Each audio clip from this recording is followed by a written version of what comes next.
we begin in Turkey, where the country's central bank is predicting a slower pace to rising prices in 2023. It's now forecast an inflation rate of 22% for the year. Analysts, however, still expect the rate to stay well above that projection. The official figure for inflation standing 65% at the end of last year after hitting a record high 85% in October. Rising prices have sparked a cost of living crisis in Turkey. Just days ago, President Recep Tayyip Erdogan said the country will hold new elections on May 14th. All right, for more on this, I'm joined by my colleague Ekrem Ekachi here in studio. Ekrem, you and I have talked about this a number of times. Inflation in Turkey, a constant theme, but a very serious one nonetheless. This prediction of 22%, when we saw 85%, these are the official figures. What should we make of that? Well, we should probably ask central bank president himself, because this seems to be an overestimation at best. And this also means in practical terms that Turkey ended the year with 65% inflation rate. So that means that you foresee a 40% decrease in 1 year. That's just official, right? And that's just official. That's just official. We have also talked about, as you remember, the other academics and research groups, what they say about Turkish inflation, which is at least 2-3 times higher than official figures.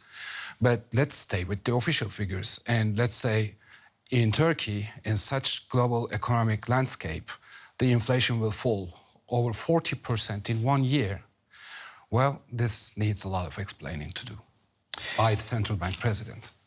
We've also talked about Erdogan's insistence on cutting interest rates to boost growth. And he said that even this would help lower inflation rates. Well, we've seen the opposite. We've seen that inflation rates have gone higher and higher and higher.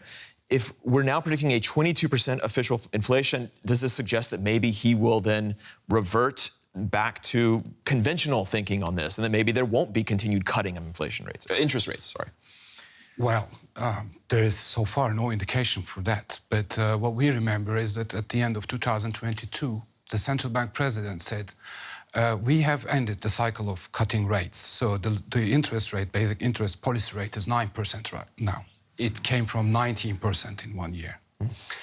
And well, there's another thing at stake right now, the Turkish elections, which is going to be held on 14th of May.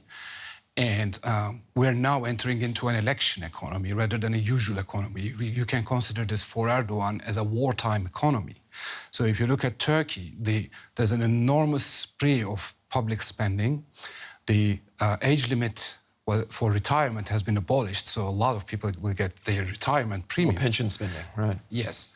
And there's a lot of cash aids to low-income families, and Erdogan is doing everything with public spending right now to win the hearts and minds of the people, because the elections are very, very critical for him. And one more thing to add to this, we will see the effects of all of this rate cuts and the enormous public spending in the Q3 or Q2. So, in the light of all this picture, this prediction of central bank president, like I said in the beginning, at best, it's an overestimation and wishful thinking. All right, Ekrem Ekachi, DW Business, thank you very much.